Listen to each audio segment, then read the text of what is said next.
Her father, her family, and her friends all miss her, and they think about her every day. She is Maura Murray, a Hanson native, and 12 years ago today she disappeared, just moments after a car crash on Route 112 in Haverhill, New Hampshire.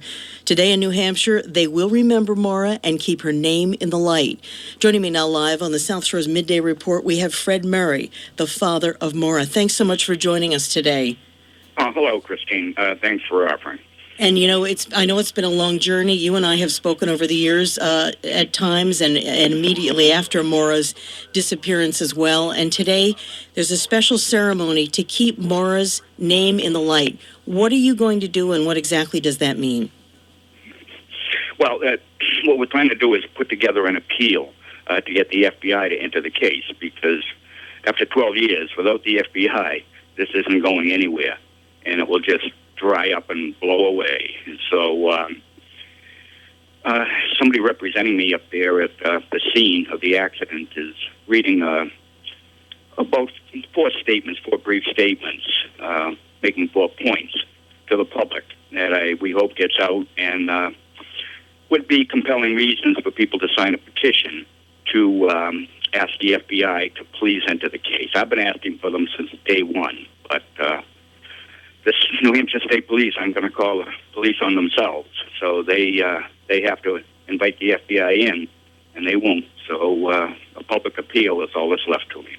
Now, I know you have an online petition right now. That's on change.org? Yes, it is. Mm-hmm.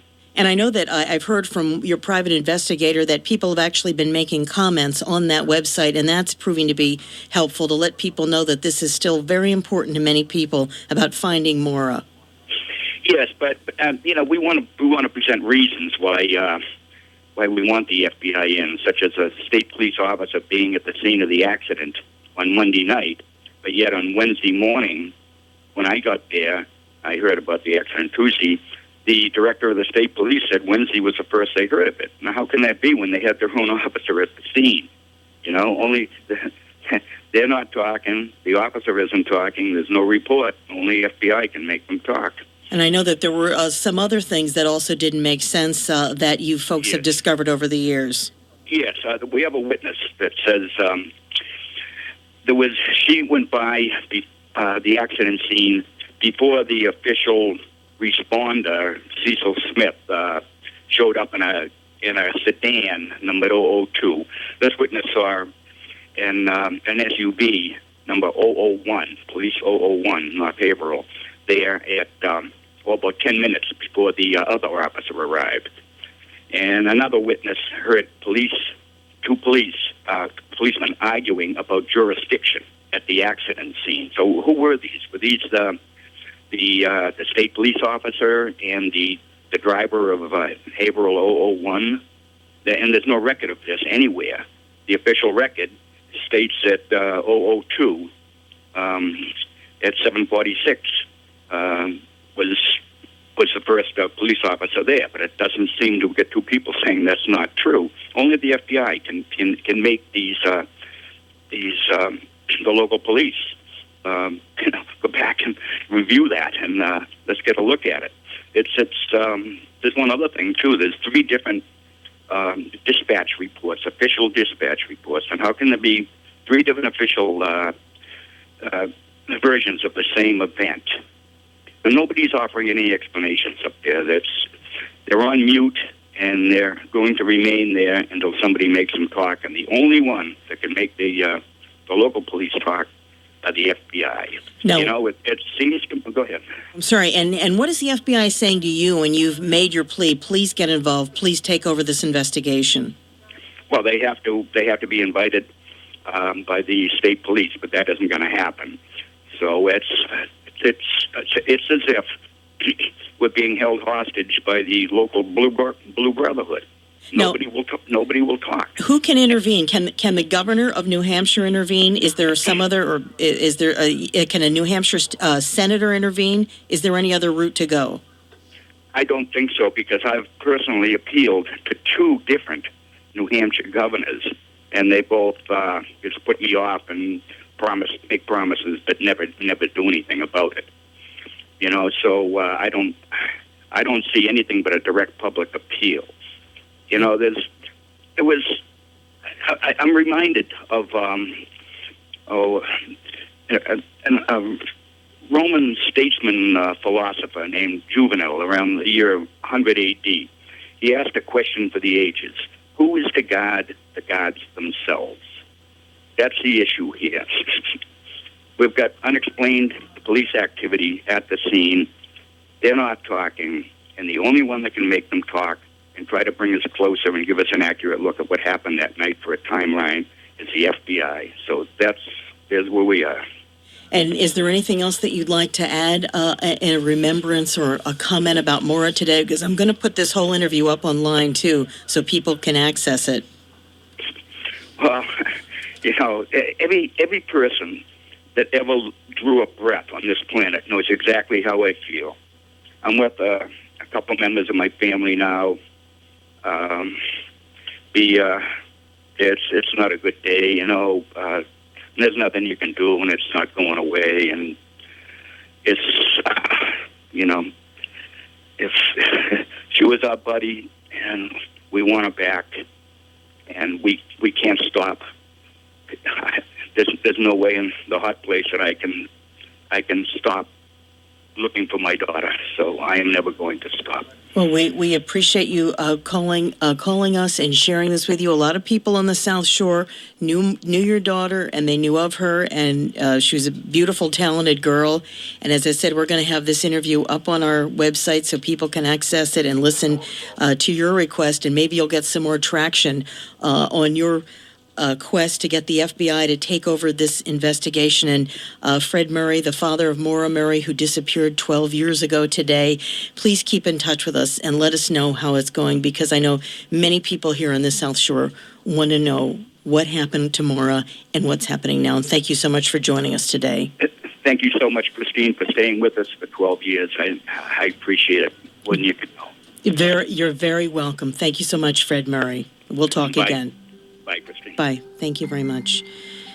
We'll be back with more news right after this.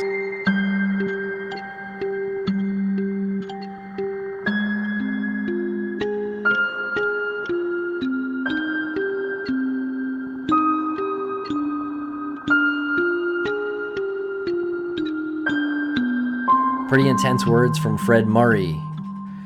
What do you think, Lance? Obviously, a very emotional day for him and his family. It's the 12-year anniversary of Maura's disappearance.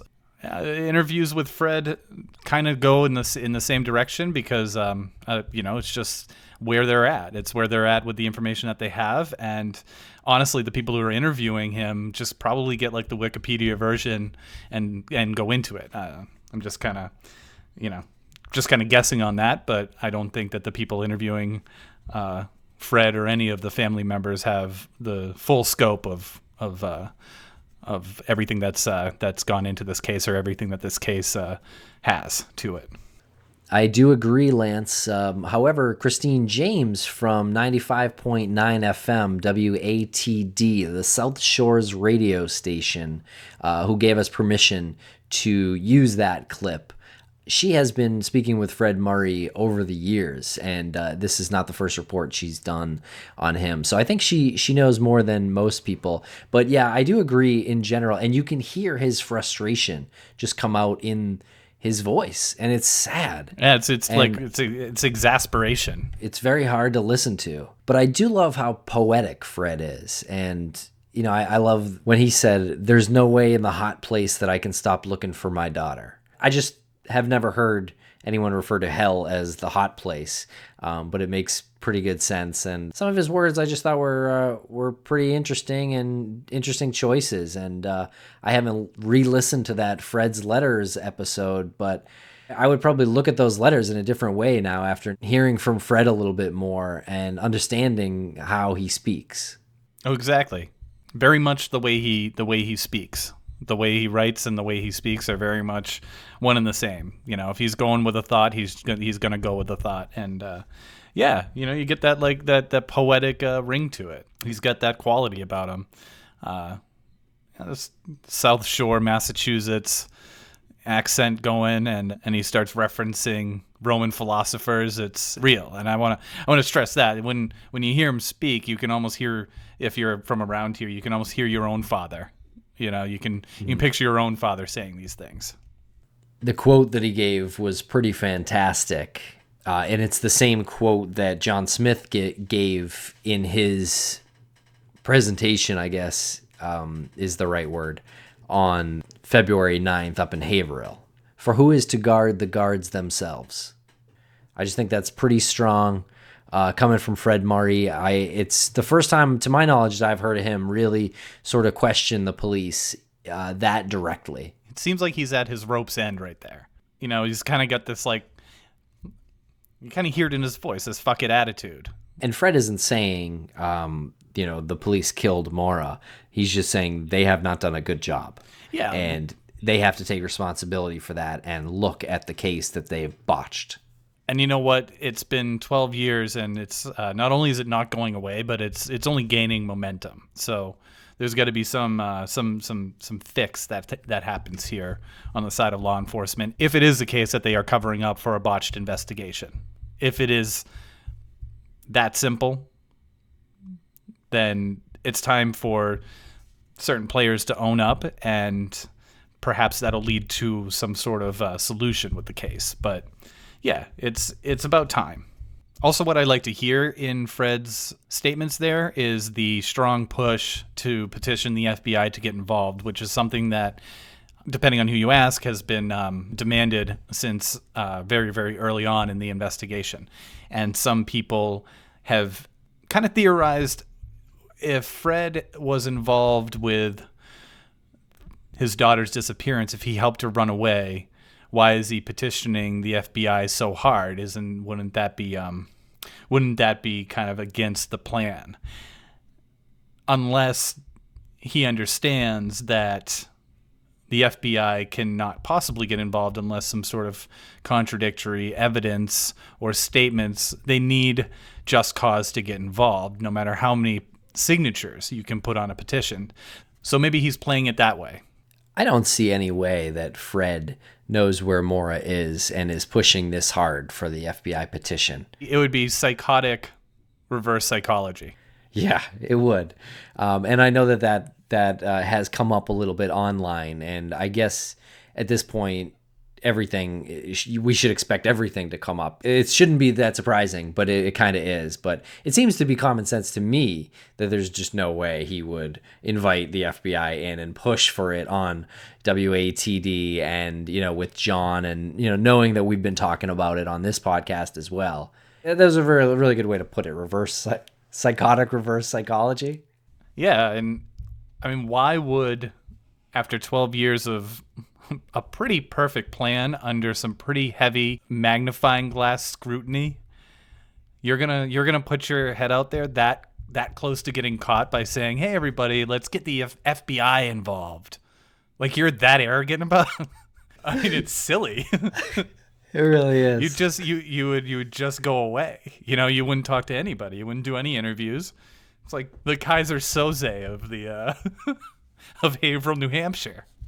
And it's not like Fred Murray is the mayor of Hanson, Mass, and he's got to keep up face. Like, what does he care 12 years later if he does know where she is? Why would he be keeping up this public front for all these years? And really, like, if you think that and then you listen to all of this, I mean, you'll start laughing too. You'll realize, like, that is an absolutely crazy, it's a completely crazy person then. A whole crazy family. I'm not ready to categorize them like that. No, I don't think I would at any point either. Actually, and some of the stories that come out of the lodge on the 9th about Fred were really pretty great stories about a man who wears his heart on his sleeve and is quite literally up to his knees in the brush. Searching for his daughter. Yeah, because people can hear the stories and then they can say, they can hear us telling the stories and then they can say, well, anybody can just make up something about Fred, going through the brush or lifting, getting teared up because, they think that there's a possibility that they might find his daughter. Well, someone could make up that story, right? But as surreal and bizarre, and we said there's like a shadow that's cast up there. There are really genuine people up there, and we saw, and you'll hear this when we play these clips. When they're genuine up there, they're fucking genuine. And there's the people who spoke, the guy who spoke of Fred, like there's no reason for that. Once you hear his voice and you see his face, there's no reason for that guy to lie, to show up at this and make up some story. These are not people who want or need their name or face out there. Yeah, it would have to be some kind of Truman Show level conspiracy to fool people. It doesn't make any sense. It really doesn't make any sense. Exactly. When you say Truman Show level, you mean these people are all in on it. Yeah. And they got, I mean, the guy who talked about Fred going through the woods with the tarp, like, that's a great character actor then, Like, if we're talking that level, then they've done an extraordinary job casting. So this is our anniversary edition of the Missing Maura Murray podcast. Welcome to the show. I'm Tim, joined here with Lance, and we just wanted to start with Fred's words because we thought it was so strong. And we do want to talk today a little bit about the anniversary. We were up in New Hampshire, in Haverhill, New Hampshire, on February 9th, just last week. And we filmed a lot of interesting stuff for the documentary and gathered some pretty interesting audio for this podcast. How do you feel that it went, Lance? Well, you and I have talked about this, and the first impression that you get is that it's an incredibly surreal experience when you're at the accident site and John Smith is talking to a group of people from the area. The Haverhill Police Department actually volunteered to put police cars and officers about 50 yards on either side of the accident scene so that they could control traffic and keep everybody safe, which was a nice gesture on their part. Surreal. I don't want to say this in the wrong way, but I wanted to laugh a few times because of the bizarreness of the whole thing. Just thinking about where we were and, this lodge that we were in, listening to John talk to a scattering of people a decade and 2 years later, and just thinking about how this all started when we started looking into the case, and then how surreal and bizarre it was to be in that situation last week. What about you? Yeah, it was a little bit surreal, and listening to some of the audio from the lodge on the 9th, some of the audio just takes me aback in a way that is very hard to describe. It's sort of like a town hall meeting where everybody knows a lot about the case and everybody is just talking about the case, and John Smith is leading this discussion, and it is surreal is a really good word. And I'm like looking at the video as well, and it's just a strange combination of things that we've heard for years and actually being right there and hearing it with your own ears and seeing it with your own eyes. It's always weird being in Haverhill. I don't have much to add to that. I totally agree. There's always this weird element in every town that's up there, this bizarreness that's kind of just over it. And that is in no disrespect to some of the locals that we met. Very nice people up there. The area seems really nice and quiet, I would say, for the most part. But then, when you dig as deep as we have, you hear all these rumors about all these people and these things that may or may not have happened, and some things that we know that did happen in the area. It casts sort of a dark shadow on it in some kind of realm. I don't know.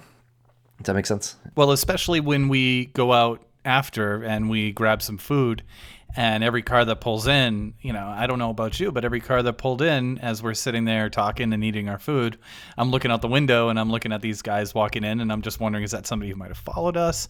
Just because it wouldn't surprise me. It wouldn't surprise me if there was something, you just feel like every time you're up there, you're always kind of like got the eyes in the back of your head going.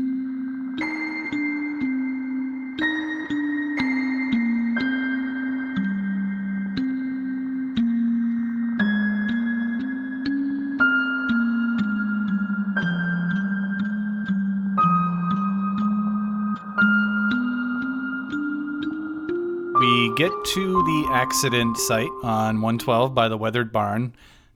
Like I said before, the Haverhill Police Department had a couple of detail police officers making sure that the traffic was controlled in that area. The weathered barn was taped off, so we weren't allowed to park there. We weren't allowed to park anywhere near the Westman's house. So there was a line of cars. They were going down Old Peters Road, and we parked on the side of the street and set up our equipment. And John Smith was ready to go. This was a moment for John that I think he had been waiting for, and I don't mean to say this in a way where he's like looking for the limelight, but this is a moment where he really wanted his voice to be heard. He saw this as a moment for his voice to be heard. And we've got some video to go along with this, but not on your iTunes feed. But if you are interested in seeing this moment in video, you can check it out on our YouTube page, youtube.com/missing Maura Murray. We'll play a little bit of video alongside with this episode. Well, first of all, I'd like to thank everyone for coming today that's here. And I have a feeling that there's going to be a lot more people at the lodge, and we'll be able to discuss a lot more. But at this time, I just want everyone to know that none of the Murrays could be here today, unfortunately, because of work and all that stuff. But we all know that they're here in spirit for sure. And we know that Maura definitely appreciates everything that we're doing for her, okay? And that is the big thing, is keeping Maura in the light and keeping a positive thought going for her return one way or another, okay? I have a small statement that I want to read that I wrote this morning, and it's basically just something that I came up with in just a couple minutes, and I'll just read it now. I'd like to thank you all for being here today to show your support for Maura and the Murray family. Please know how much the family and friends appreciate this support, and that even after 12 years, people still care enough to be here today. 12 years ago today, Maura vanished from this very spot on a cold, dark night. She has not been seen or heard from since. The Murrays, along with friends and lots of volunteers, have kept Maura's case in the light for all these years and will continue to do so until answers come forth that resolve this. Please keep Maura, the family, and friends in your thoughts and prayers. And we would like to bless you all for being here today. It is a great, great day for Maura Murray. It's a great day for us. And I'd like to adjourn now. This has been very quick. That's what I wanted it to be. Let's adjourn now to the lodge, go have some coffee, some donuts, some snacks, and talk about Maura. So after about only a couple minutes outside, we hopped back in the car and went over to the Mountain Lakes Lodge up the road, probably about a half a mile from the accident site, I would say, and it's west.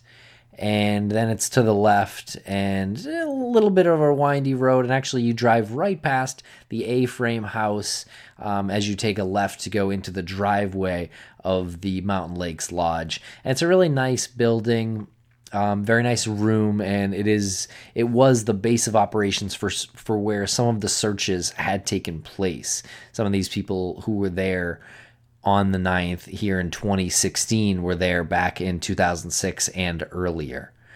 So we set up our cameras and we asked John to just give us a nod and so we can start rolling and everything. And he just got a little too anxious, and I think he just started going. So we actually don't have a beginning necessarily.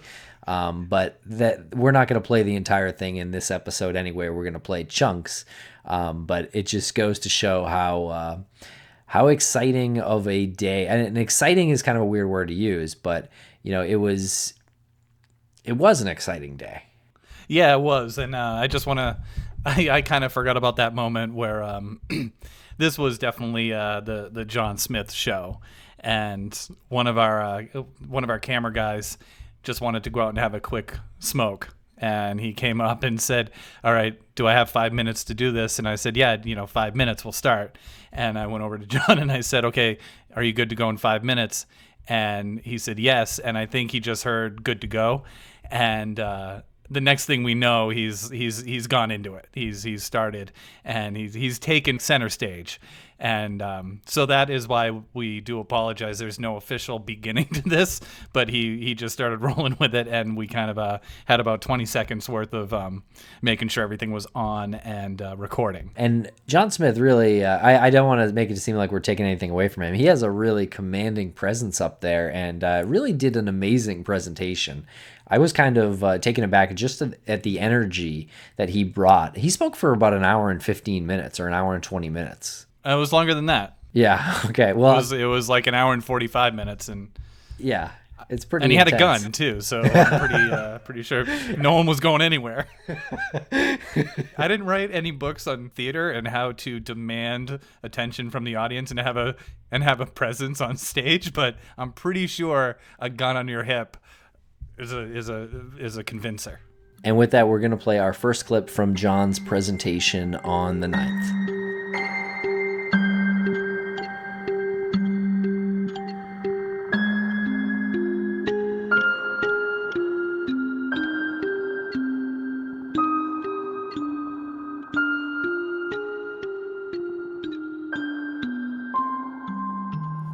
And in the next days after that, you will notice that the snowbanks, per WMUR videos, were not damaged.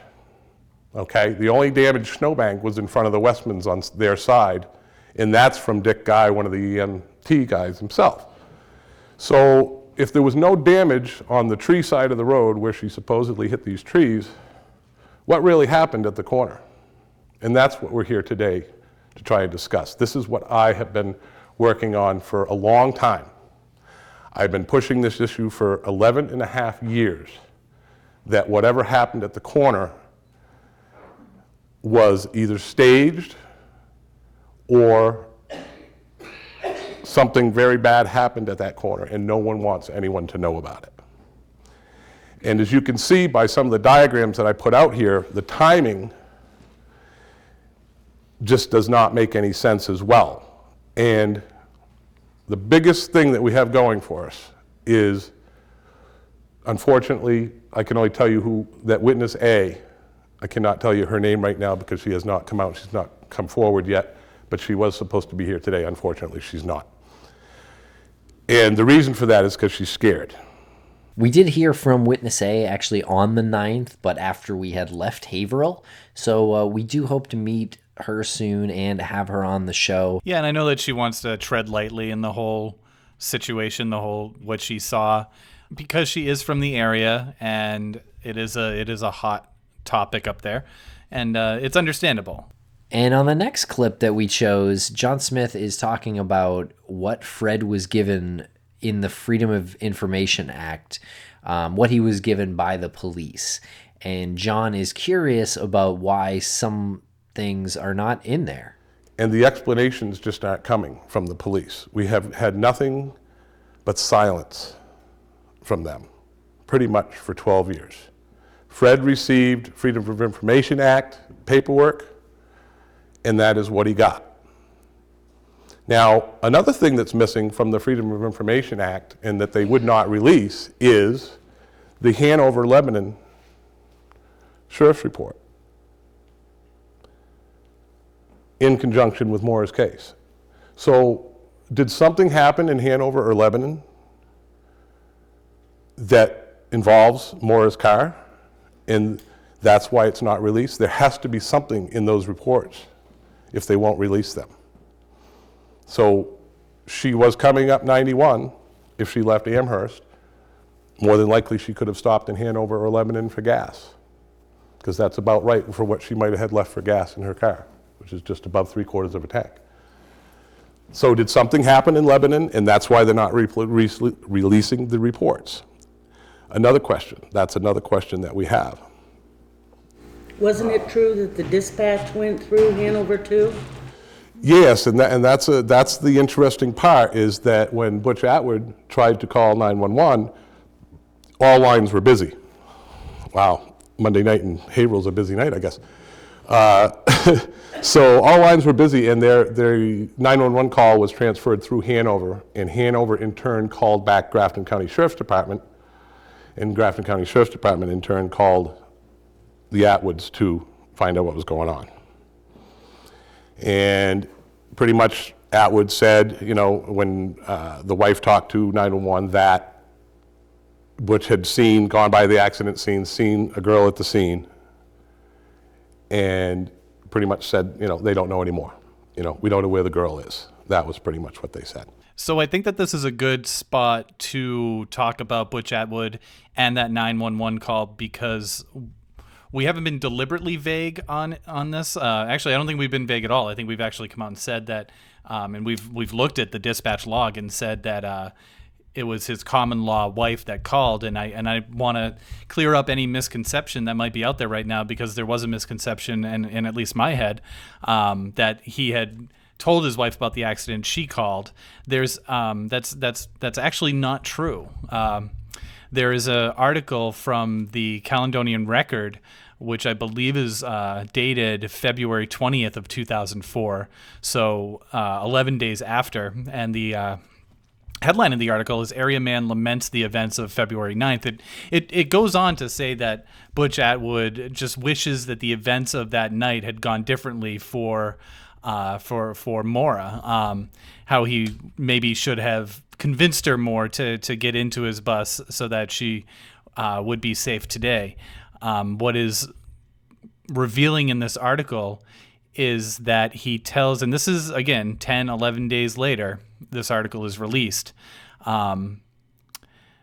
So this is like fresh memory. This is fresh memory from Butch Atwood, at least according to this article. He said she looked to be about 20 years old, had dark hair. Atwood said the Saturn's lights weren't on. I shined the light in her car, said, "Are you okay?" She said she was. I saw no blood. She was cold and shivering. I told her I was going to call the police. She says no, not to call. She had already called AAA. And then this is him quoting. I said, "Okay, I will make a call to the police department and the fire department to check you out." He said, "Why don't you come to my house? You can get warm and wait for the police and EMS." Atwood said she just told him to go. He said he drove to his house about 75 yards from the scene of the accident, backed into his driveway before, according to the Caledonian Record, before running into the house to call the police. Said he couldn't get through to the Haverhill Police Department and the Grafton County Sheriff's Department. He called 911 and the operator couldn't either. Atwood said another 911 operator wasn't able to get through. Further goes on to say while he was talking on the phone on his front porch, Atwood could see the road but not Murray's disabled car. He saw several vehicles drive by but couldn't tell any makes or models because it was so dark. After about 7 to 9 minutes, he looked out and saw the Haverhill police. So this is a pretty interesting time frame that this article puts on it. It goes on to say more, but that at least clears up whether he called or his wife called. And here is a clip of John Smith talking about his beliefs with the Haverhill Police Department. I want people to think, you know, I'm not just out here running my mouth after 12 years. I've been looking at this for a long time. Things have been coming to me for a long time. We still receive information to this day. And because of the recent activity by Tim and Lance with the podcast, the blogs that are out there, we have created a good venue for people to talk and come forward. And it's amazing how much information we've actually received from locals who know what's going on around here. They know there's corruption. And I'm not saying, okay, let me just make this perfectly clear right now. I am not saying that the Haverhill police were involved, okay? I'm not saying that. But everything points to the fact that they're lying about stuff, okay? They're making stuff up because it fits them. It fits their scenario that they want you to believe. Now, I know it's no secret that John Smith, one of his theories is that the Haverhill Police Department and law enforcement in general in that area might be covering up something. Again, we say this all the time. He's not directly implicating them in any crime. And as he says, he you know, it's funny, he kind of tries to cover his ass there by saying, I'm not saying that it was a corrupt police department, but they're lying. So he tries to cover his ass. He comes at him hard right there, and it's again, it's a lot of it might come from frustration, like what we said, exasperation, like we said with Fred. You're just kind of exasperated.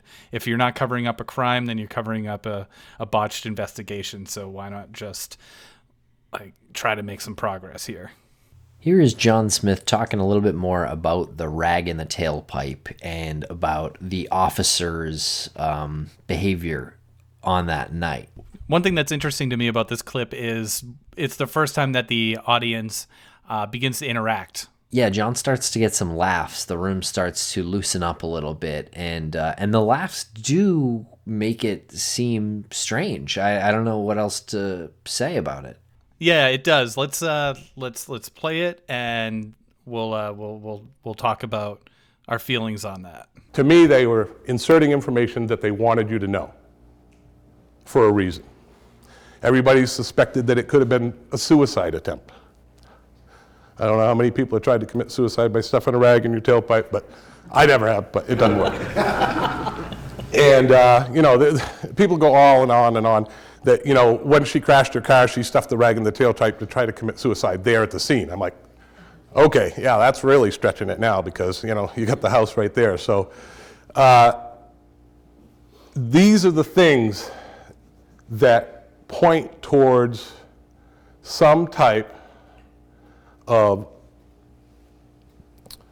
I don't know what more to call it. Aversion. What's that? To avert something, to avert. To push your mind in another direction, and why? Why would you have to do that unless you wanted to take away from what actually happened at the corner that night?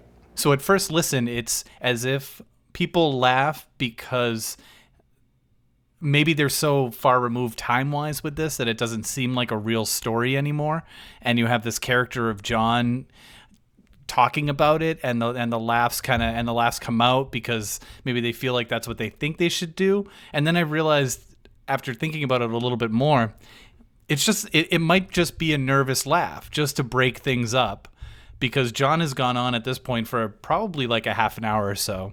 And this might just be like an icebreaker. He kind of cracks a kind of an off-colored joke there. It's a nervous laugh, an icebreaker laugh that the audience has. And right after that, people feel more comfortable in talking. Yeah. So it is bizarre to hear it, but I wouldn't take it any further than, get that one laugh out of the way, that nervous laugh, and then people just feel more able to contribute at that point. Like the whole conversation's been a little bit disarmed at that point. Yeah, and again, we mean no disrespect to the locals who were there. Everyone was very nice. This is from two guys who are from another state. It takes us a few hours to get there.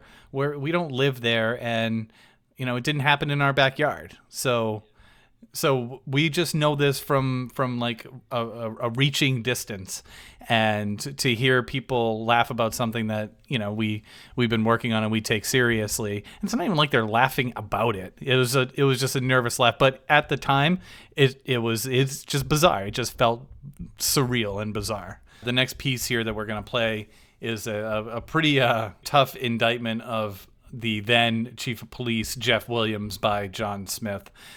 Through some of John Smith's sources, he goes into a little bit of detail regarding where Jeff Williams was that night, where he had been, and well, I guess we'll just play this and we'll talk about it after.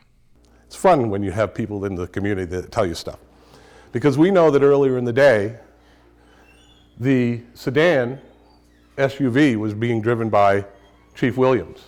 And Chief Williams drove off the road in that cruiser and got stuck. So Cecil Smith came to the scene and sent Chief Williams away in the SUV. And that was about 4:30 in the afternoon on Monday, the 9th. So the last we know, Chief Williams was in that SUV at 4:30 in the afternoon. Okay? And Cecil Smith took over in the sedan once it was pulled out. Okay? Why would they do that? Why would they send Chief Williams away in another vehicle? Well, because he'd been drinking. And we all know that, and I trust me, I don't want to pick on his issues because I know he has problems with alcohol, but he's a man who's working for the town. And he's out driving around in your cruiser, and he's been drinking. And you got other people who are covering for him, okay? And I know that happens. It does, It's like family covers for family,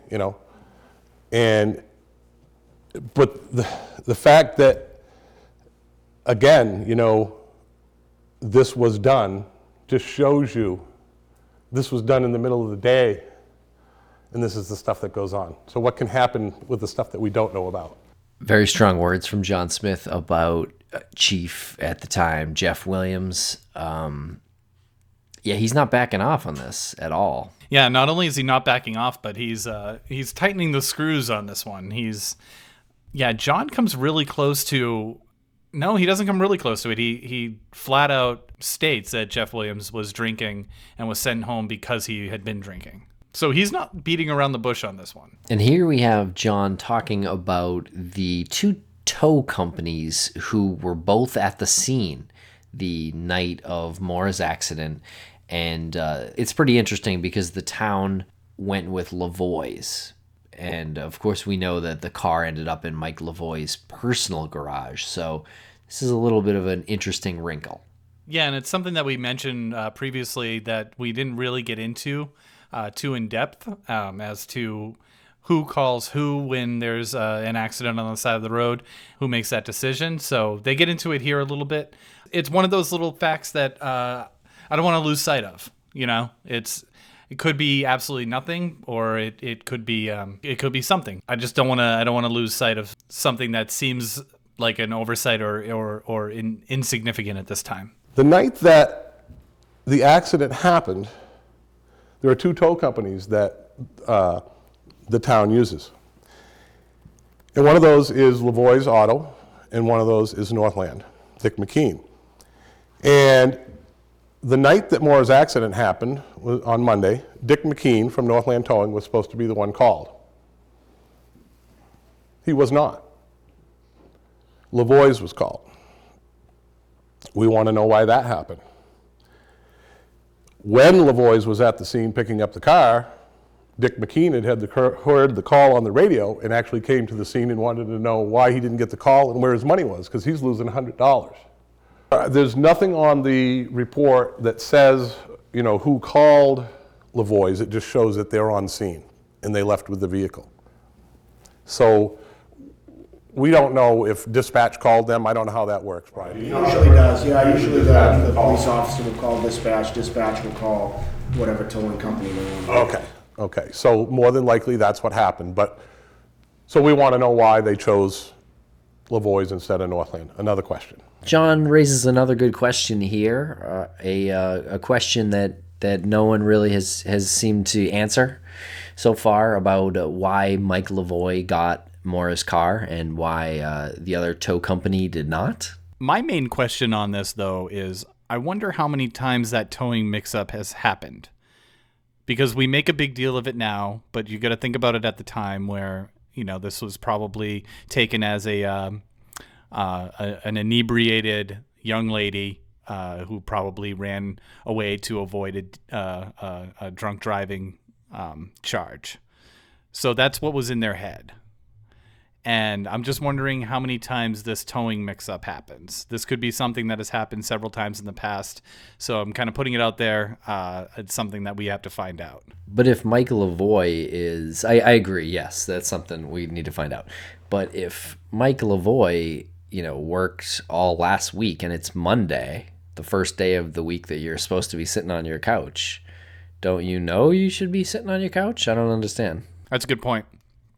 I don't know. And another good point that John raises is it hasn't been confirmed who called him because it wasn't an official call from dispatch. Another weird thing is that we just came across is that this is what this form is for here. This poster here is the whole report. It goes from 6:02 p.m.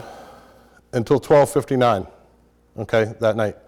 So in that timeline, there are 4 calls that are missing. They're not redacted, they're missing, okay? 3 of those calls are between the 6:02 and 7:49. Is that convenient?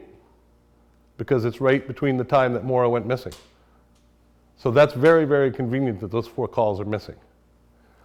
The last call that's missing is down here after 11:03 p.m.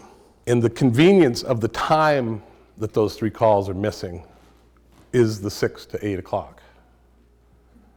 And Maura's accident, we believe, happened at 7:05 per scanner calls that were heard by what I have is at least 2 or 3 witnesses now who have stated that they heard that the car had slid off the road on Swiftwater Road, and then that the person had left in the private vehicle. To me, that means somebody had slid off the road and got back in their car. And that it was a female. And that it was a female. Yeah, that it was a female that went off the road. KF, welcome back to the podcast. So this is something that you've looked into, right, KF? These redacted or these missing phone calls from the record of the police dispatch? Yes. So I was obviously curious about these missing calls. I was able to look through all of the records that have been released under Freedom of Information, and I did find that those 4 calls were in fact missing, as far as we could tell with how the calls were numbered. Now, I figured there was probably a wealth of reasons why calls might be missing, but I figured why not just ask. So I contacted the agency that had initially released the call logs and asked them specifically about those 4 calls, and I provided the call numbers.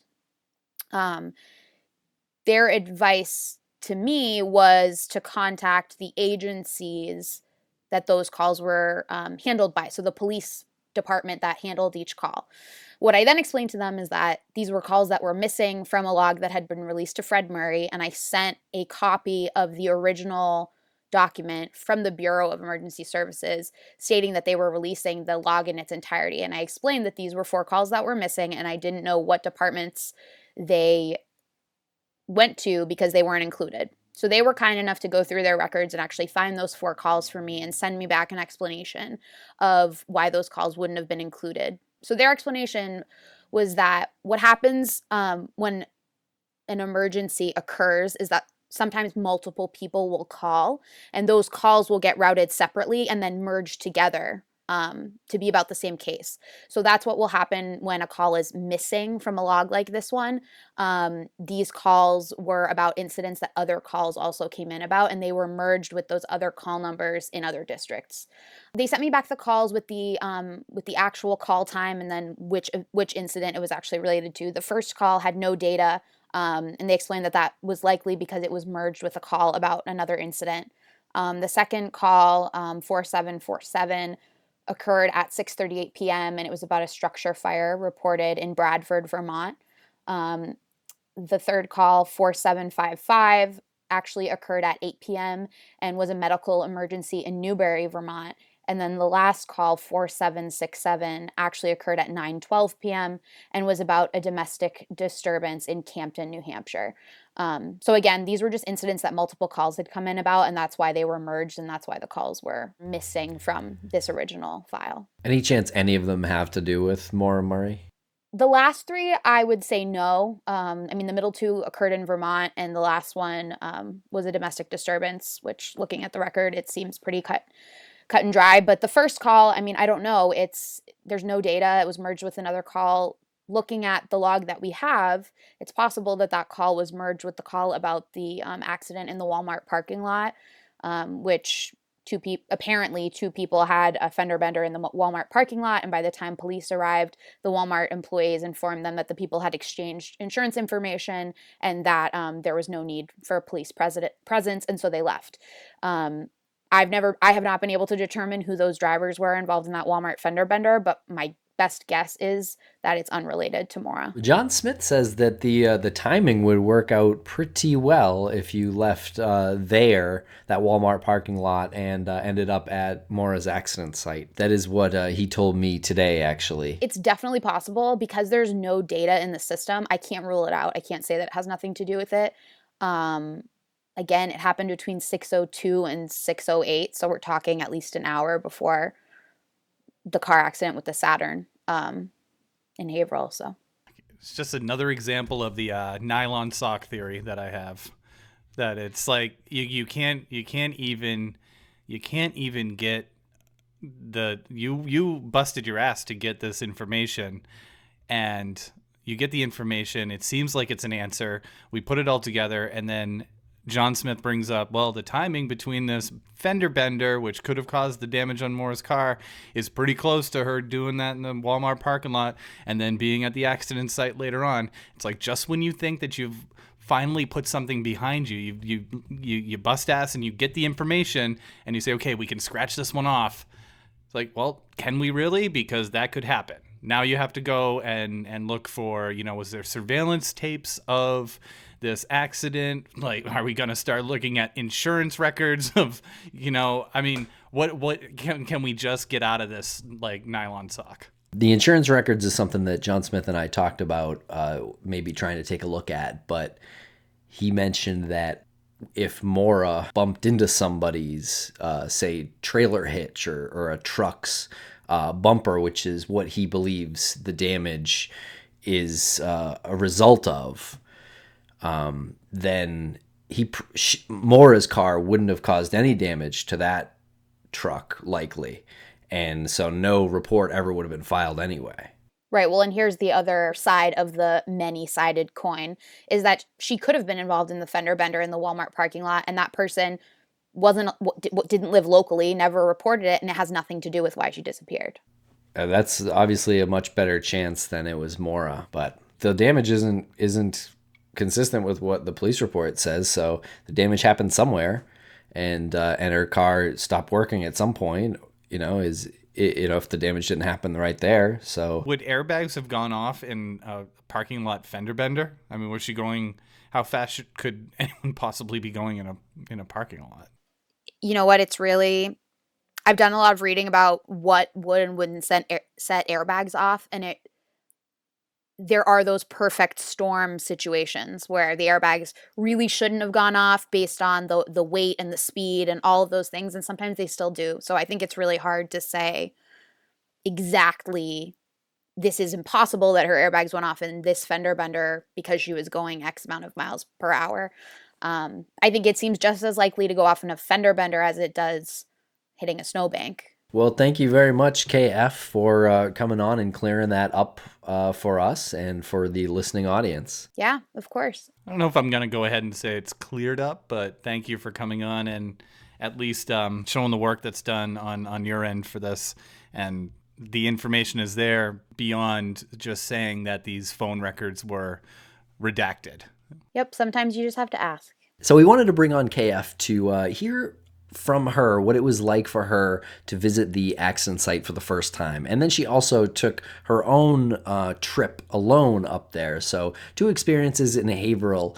KF, what was it like? What did you think? I mean, I think going up there for the anniversary was a bit of a whirlwind. We got there and we were kind of doing the memorial at the scene of the accident. And it was just very surreal for me to see it in person for the first time, which I expect is the experience of most people that follow this case and then eventually end up making their way up there. I mean, I heard about this case a long time ago, but have really been invested in it for a shorter time. But I think it's kind of like visiting a place that you've seen in a movie or visiting a landmark that you've heard about your whole life and you've seen so many times. It's a surreal and strange experience. What'd you think of the locals? I thought the locals were great. I think I was impressed to see how interested some of them are and how involved they are in trying to keep this story alive. I think that a lot of the locals up there, from what we've heard and seen, are tired of hearing about this. And on one hand, I totally understand that. They want to go on with their lives. They want to move forward. But on the other hand, Maura's still missing. And so how can we just forget about that? And how can we just move on with our lives and not think about that and not try to keep that story alive until she's found or until this is somehow solved? Now, I know that we kind of rushed up there to the scene. We got there right pretty much at the same time. We traveled up separately from Tim. And I got there like 5 minutes before you did. Yeah, I mean, it was pretty much at the same time. When we pulled up to the corner by the weathered barn, did you get like any sense of like, what was your feeling when we pulled up to the corner? And I know there was a lot of people around there, but you see the Haverhill Police Department there making sure that the traffic was under control. What was your feeling as we approached the accident scene, something that you've been invested in emotionally for so long? What was the feeling when you first saw it? It didn't even like really register for me that we were there and that we were like at the actual spot until we were standing out there and John started talking. I think that was the first time for me when I kind of had a moment to take a deep breath and actually look around and see, oh, there's a large group of people here. I think I wasn't expecting there to be as many people as there were, and I was expecting to recognize more of the people there, or at least know who they were from the online community. And instead it was almost all locals other than us. I like that answer because I was expecting, and I think the audience was expecting, you to say that it was a very surreal moment and you drove up and you just like washed with emotion. But I think that speaks volumes to just how professional you are in, the investigation and helping out, is that you had priorities that were a little bit greater than taking in the novelty of the whole thing. I was obviously interested in being a part of it, but I really wanted to preserve it for the listeners. I thought that was the real reason why we went. I mean, it's great that the three of us were able to be there, but at the same time, we have this community of people that are listening and care, and most of them just don't have the ability to show up in New Hampshire on a random weekday. And I really wanted us to capture as authentically as we could what was happening up there and what the feeling was, and really what the purpose of people meeting up there was. What did you feel the purpose was of people meeting up there? What did it feel like? What did it seem like? We know John and we talked to him, so a lot of the things that he said up there weren't new, but I think there is this push, and that's what I really felt on that day with John's speech at the site and later on. There's this push to remind people that we're not going away, and that the people that want to know what happened to Maura, the people that knew her in her life, her friends, her family, that this community of people that are searching, that we're not giving up. Just because it's been 12 years, that doesn't mean, okay, we fold. That's it. If anything, we're here more than we were before, and I think we're here to stay. And so that was what I really felt like it was about, was kind of making a stand up there and showing even those people in Haverhill that aren't as open to continuing to talk about what happened 12 years ago, to really show those people that there's a community out there that cares and that is determined to find out what happened to Maura, and that we're not going away. What about any darkness up there? I know you went up there by yourself as well. Lance and I spoke in the beginning of this episode about how there's sort of an eerie feeling over the whole mountainous area, at least the parts that I've explored. Obviously, that's a lot to do with the experiences we've had up there recently, but can you speak to that at all? Going up there for the anniversary, it was the morning, there were a lot of people there. For me, I didn't really get any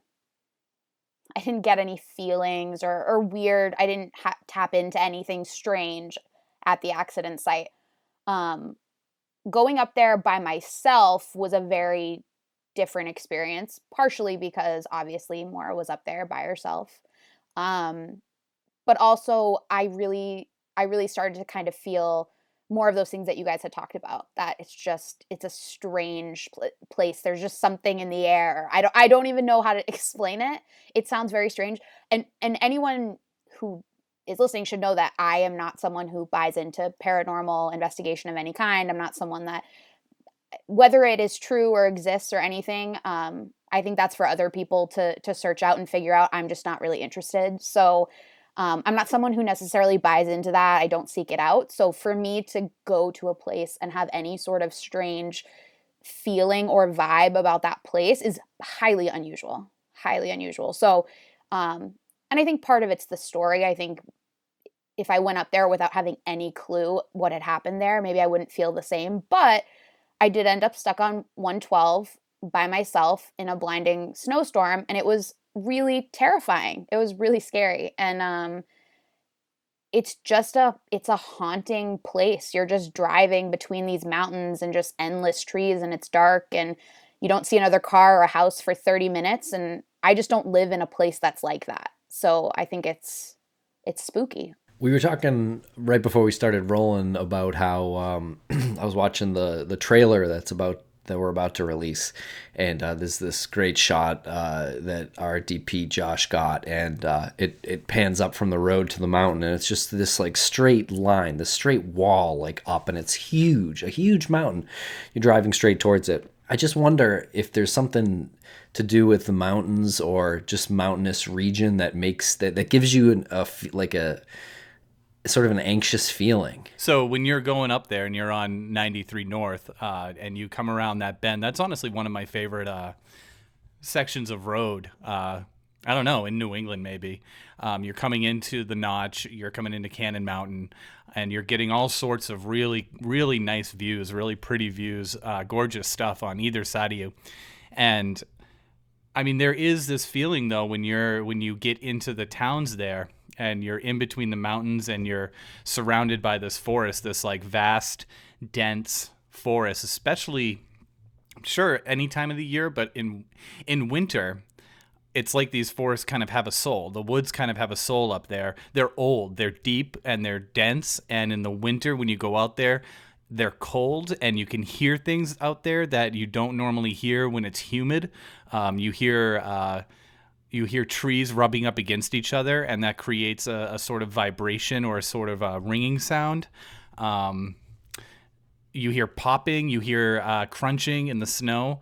There just seems to be something when you're in the middle of all that would suggest that these forests are alive. And you're not talking about something that's been there only maybe a decade. You're talking about this forest like hundreds of years. Though there are things that have happened in forests like this that that happened hundreds of years ago that we'll never know for our lifetime. And if you're just in there and you're thinking about these things, that builds to the whole aura of everything up there too. This area, it's ancient as far as we can, conceive time. And I think that's maybe what I identify when I have those weird feelings or those vibes is it's this ancient, maybe this kind of sacred place in nature. And I'm not always sure if I'm welcome there. Like, I think that's the feeling that I'm getting when I'm up there, and you see the way that kind of we've tried to build homes and build roads and all these stuff, but somehow just, I don't know, nature just takes back over. And a place like the White Mountains is just so wild still that I think you really see that. You really see the power of that nature, of those mountains, of those trees. And I think that's part of what instills kind of that healthy fear in us and in me when I go up there is like, this is a dangerous place for me to be. And especially when I was up there by myself. Yeah, it's that healthy fear, but it's that you really get in touch with that sense of mortality. Not to go off on a tangent here, but there's the symbol of New Hampshire was the old man in the mountain. And a few years ago, well, for several years, they knew that the old man in the mountain was slipping off. So we're talking about something that's granite, and it was a human face. And when you go up there, you have the Indian head. You have look this one up, the Watcher. It's all these stone natural creations on either the side of a mountain or in the face of a mountain. And you can look up, and it looks like everything's watching you, and you get the sense of mortality. And I think that really hit home when the old man of the mountain slipped off of that face, and he's not there anymore. So really, it was like a devastating moment for people up there. But you're talking about that mortality, and you're talking about how nature will take over, and nature shook the old man of the mountain off. And that was something that had been there for since before any of us had ever thought to start exploring and driving highways through there.